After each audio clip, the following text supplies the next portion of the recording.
How the Grinch Stole Christmas by Dr. Seuss. Read for you by TPrower. Every Who down in Whoville liked Christmas a lot, but the Grinch, who lived just north of Whoville, did not. The Grinch hated Christmas, the whole Christmas season. Now please don't ask why, no one quite knows the reason. It could be his head wasn't screwed on just right. It could be, perhaps, that his shoes were too tight. But I think that the most likely reason of all may have been that his heart was 2 sizes too small. Whatever the reason, his heart or his shoes, he stood there on Christmas Eve, hating the Whos, staring down from his cave with a sour, grinchy frown at the warm, lighted windows below in their town. For he knew every Who down in Whoville beneath was busy now hanging a mistletoe wreath. "And they're hanging their stockings," he snarled with a sneer. "Tomorrow is Christmas. It's practically here." Then he growled with his Grinch fingers nervously drumming, "I must find some way to stop Christmas from coming." For tomorrow, he knew, all the Who girls and boys would wake bright and early. They'd rush for their toys. And then, oh, the noise, noise, noise, noise! That's one thing he hated, the noise, noise, noise, noise! Then the Whos, young and old, would sit down to a feast. And they'd feast, and they'd feast, and they'd feast, feast, feast, feast! They would feast on Who pudding, and rare Who roast beast, which was something the Grinch couldn't stand in the least. And then they'd do something he liked least of all. Every Who down in Whoville, the tall and the small, would stand close together, with Christmas bells ringing. They'd stand hand in hand, and the Whos would start singing. They'd sing, and they'd sing, and they'd sing, sing, sing, sing! And the more the Grinch thought of this Who Christmas sing, the more the Grinch thought, "I must stop this whole thing! Why, for 53 years I put up with it now!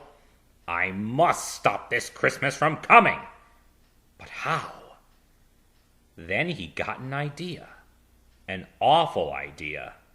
The Grinch got a wonderful, awful idea. "I know just what to do," the Grinch laughed in his throat. And he made a quick Santa Claus hat and a coat. And he chuckled and clucked, "What a great Grinchy trick! With this coat and this hat, I look just like Saint Nick. All I need is a reindeer." The Grinch looked around, but since reindeer are scarce, there was none to be found. Did that stop the old Grinch? No. The Grinch simply said, "If I can't find a reindeer, I'll make one instead." So he called his dog Max. Then he took some red thread, and he tied a big horn on the top of his head. Then he loaded some bags and some old empty sacks on a ramshackle sleigh, and he hitched up old Max. Then the Grinch said, "Gid ap!" and the sleigh started down toward the homes where the Whos lay a snooze in their town. All their windows were dark. Quiet snow filled the air. All the Whos were all dreaming sweet dreams without care, when he came to the first little house on the square.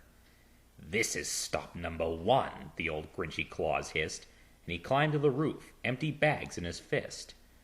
Then he slid down the chimney, a rather tight pinch, but if Santa could do it, then so could the Grinch. He got stuck only once, for a moment or two. Then he stuck his head out of the fireplace flue, where the little Who stockings all hung in a row. "These stockings," he grinned, "are the first things to go."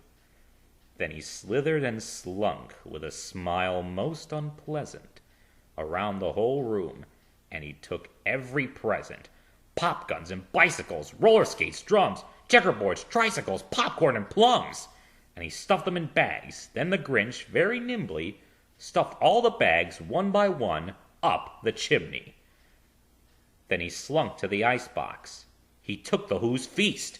He took the Who pudding. He took the roast beast. He cleaned out that icebox as quick as a flash. Why, that Grinch even took their last can of Who hash. Then he stuffed all the food up the chimney with glee. And now, grinned the Grinch, I will stuff up the tree. And the Grinch grabbed the tree and he started to shove when he heard a small sound, like the coo of a dove. He turned around fast and he saw a small Who, little Cindy Lou Who was not more than 2. The Grinch had been caught by this tiny Who daughter, who'd got out of bed for a cup of cold water. She stared at the Grinch and said, Santa Claus, why? Why are you taking our Christmas tree? Why?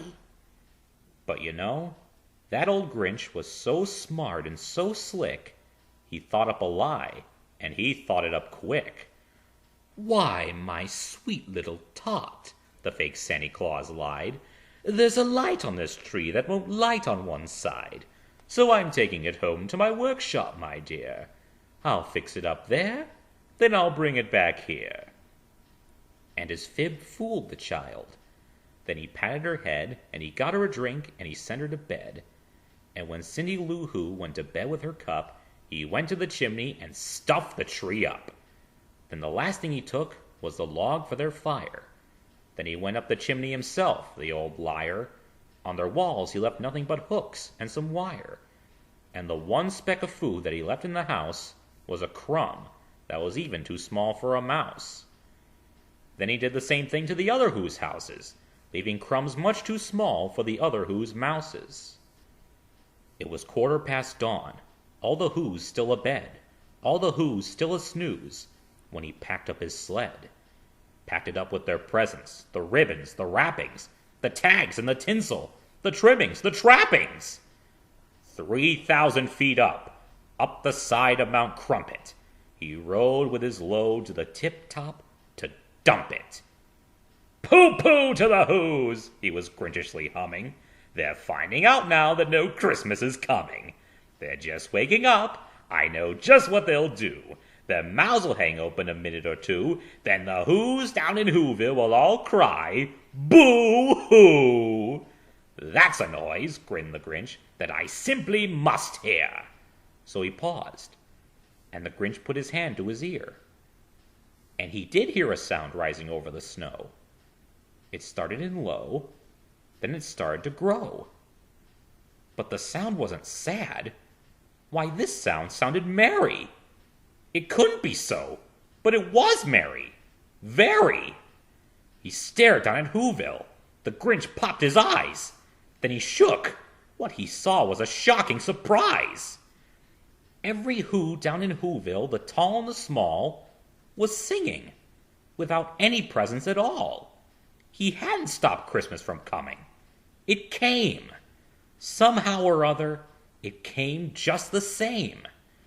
And the Grinch, with his Grinch feet ice cold in the snow, stood puzzling and puzzling. How could it be so? It came without ribbons. It came without tags. It came without packages, boxes, or bags. And he puzzled 3 hours, till his puzzler was sore. Then the Grinch thought of something he hadn't before. Maybe Christmas, he thought, doesn't come from a store. Maybe Christmas, perhaps, means a little bit more. And what happened then?